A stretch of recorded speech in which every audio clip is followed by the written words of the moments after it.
mencintai min an asila ila qarabati, daripada menyambung hubungan dengan kerabatku sendiri.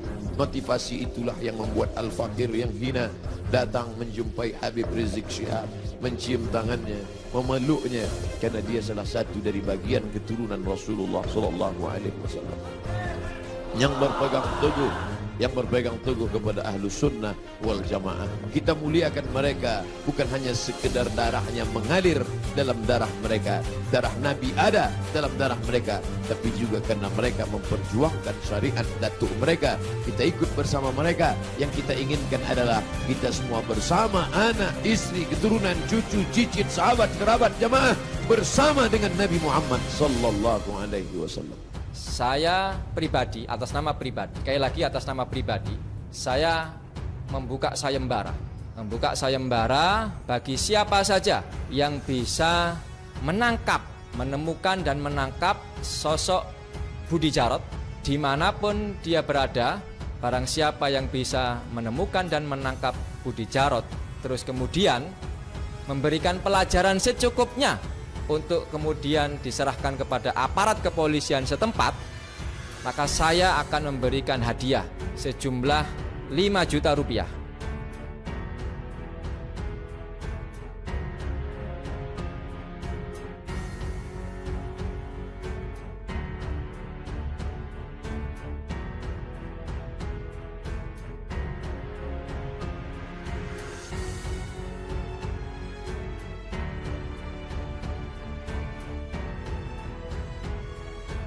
Beliau pasti secara pribadi maafkan tuh orang yang injek-injek, yang ngebakar, walaupun nggak bisa dibakar.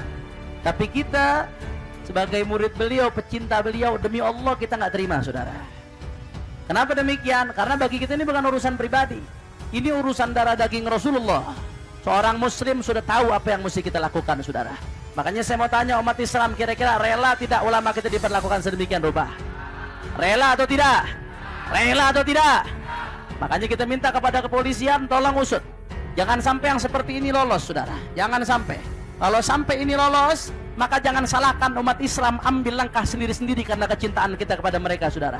Tapi itu hal yang besar bagi kita umat Islam. Itu adalah harga diri. Itu ada iman bagi kita umat Islam. Kalau sampai kemudian gerakan moral ini tidak ditanggapi oleh negara, kita khawatirkan terjadi sesuatu yang lebih tidak baik.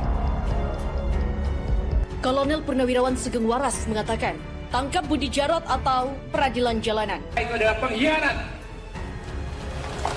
Itu adalah pengkhianat. Itu adalah pelacur politik. Maka saya ingatkan umat Islam dan para ulama menjaga bangunan ini, menjaga negara kesatuan Republik Indonesia, karena yang membentuk pun umat Islam. Jangan tuduh umat Islam yang akan merusak. Gak mungkin yang membangun rusak, tidak mungkin. Maka sejak awal saya sinis, saya tidak suka bagi siapapun kalangan yang menyudutkan, yang mengatakan ulama radikal, kriminal ulama. Itu tidak benar. Mana mungkin dia yang bangun dia akan merusak negara kesatuan Republik Indonesia. Tidak mungkin. Tidak mungkin itu. Maka jangan coba-coba mengadu domba. Jangan coba-coba mengobok-obok. Siapa saja yang dia berucap sudah tidak ada bahaya PKI, sebenarnya dia ada indikasi orang PKI. Sekali lagi, kalau di kiri kananmu ada yang mengatakan tidak ada bahaya PKI, maka dia sesungguhnya ada indikasi PKI.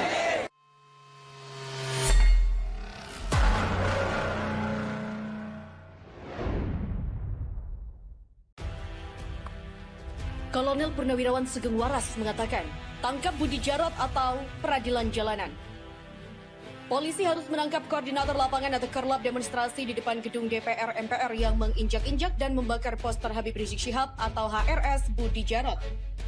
Demikian dikatakan Ketua Aliansi Profesional Indonesia Bangkit atau APIB Jawa Barat, Kolonel Purnawirawan Sugeng Waras dalam pernyataannya kepada Suara Nasional Kamis 30 Juli. Jika tidak ditangkap bisa muncul peradilan jalanan. Pria yang satu angkatan dengan Susilo Bambang Yudhoyono atau SBY di Akademi Militer Magelang ini sangat tidak beralasan polisi tidak tahu atau tidak bisa menangkap Budi Djarot dan kawan-kawan. Seharusnya polisi mampu membaca gelagat, memprediksi dan mengantisipasi situasi dan kondisi yang bisa berkembang. Sugeng Waras melihat ada diskriminasi dalam penegakan hukum seperti cepatnya pemanggilan korlap demo penolakan RUU HIP Edi Mulyadi dalam kasus pembakaran bendera PDIP. Seharusnya polisi bijak dan ingat apa yang telah dilakukan ketika memanggil korlap Edi Mulyadi setelah terjadi pembakaran bendera PDIP. Bandingkan dengan peristiwa serupa oleh kelompok pembakar spanduk yang bergambar HRS yang sudah jelas-jelas oknum pelakunya. Dan hal ini semestinya bertindak sama dalam menangani. Demikian dikatakan Sugeng Waras. Siapa saja yang dia berucap sudah tidak ada bahaya PKI, sebenarnya dia ada indikasi orang PKI. Sekali lagi, kalau di kiri kananmu ada yang mengatakan tidak ada bahaya PKI, maka dia sesungguhnya ada indikasi PKI. Saya pribadi, atas nama pribadi, sekali lagi atas nama pribadi, saya membuka sayembara.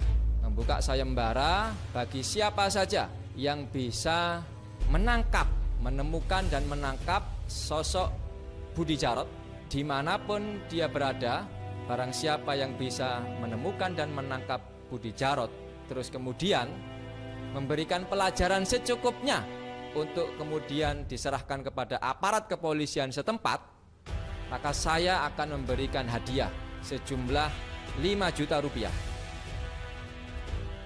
Pendemo coba bakar foto Habib Rizik, Novel mengatakan, "Saya menantang perang mereka."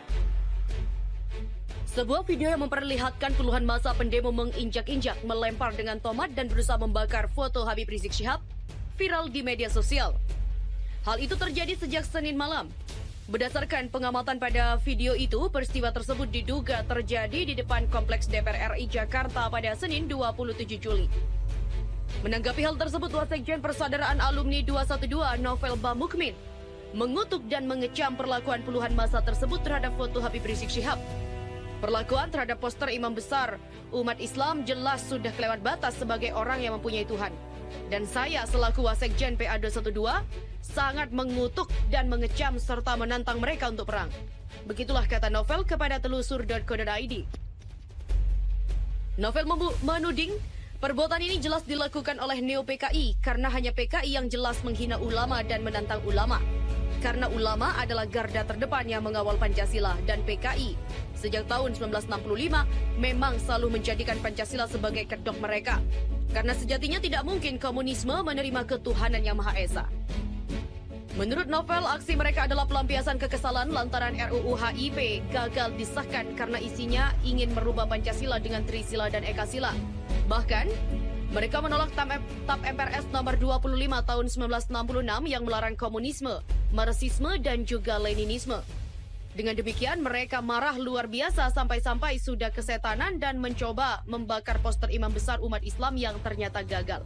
Dan disitulah Allah tunjukkan sekali lagi karomahnya imam besar, dan memang Allah juga ingin menunjukkan kewalian Habib Rizik Syihab setelah pernah juga pada aksi bela Islam yang kedua yaitu ABI 411.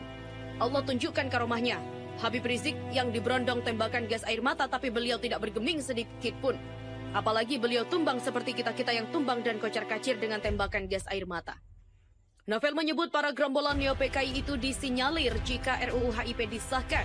Diduga kuat mereka itulah yang akan mendeklarasikan PKI atau ormas komunis untuk tampil dan hidup kembali secara resmi di Indonesia ini. Sekali lagi, Novel Bamukmin menantang perang kepada neo-PKI saat ini dimanapun, kapanpun akan dihadapi, dan yang telah menginjak-injak poster cucu Rasulullah SAW, Imam Besar Umat Islam Habib Rizik Syihab. Poster Habib Rizik dibakar, Ketua Umum FPI mengatakan, perang dimulai. Ketua Umum DPP Front Pembela Islam Kiai Haji Sobri Lubis ikut mengomentari pembakaran poster Habib Rizik Syihab yang dilakukan masa aksi tolak khilafah di depan gedung DPR MPR pada Senin 28 Juli. Seperti dilansir Suara Nasional pada Senin, Kiai Sobri Lubis mengatakan, "Kita siap perang, perang dimulai." Menurut Kiai Sobri, pembakaran poster Habib Rizik merupakan ulah gerombolan PKI memancing reaksi umat Islam. Umat Islam harus menegakkan hukum Islam. Jika berhadapan umat Islam, resiko yang dihadapi gerombolan PKI itu. Kiai Sobri juga mengatakan polisi bisa memproses hukum gerombolan yang membakar poster Habib Rizik. Silahkan polisi memproses hukum. Masyarakat mempunyai hukum adat, umat Islam punya hukum Allah. Begitulah jelas Kiai Sobri. Itu adalah pengkhianat. Itu adalah pengkhianat. Itu adalah pelacur politik. Maka saya ingatkan umat Islam dan para ulama menjaga bangunan ini, menjaga negara kesatuan Republik Indonesia, karena yang membentuk pun umat Islam. Jangan tuduh umat Islam yang akan merusak. Gak mungkin yang membangun merusak, tidak mungkin. Maka sejak awal saya sinis, saya tidak suka bagi siapapun kalangan yang menyudutkan, yang mengatakan ulama radikal, kriminal ulama. Itu tidak benar. Mana mungkin dia yang bangun dia akan merusak negara kesatuan Republik Indonesia. Tidak mungkin. Tidak mungkin.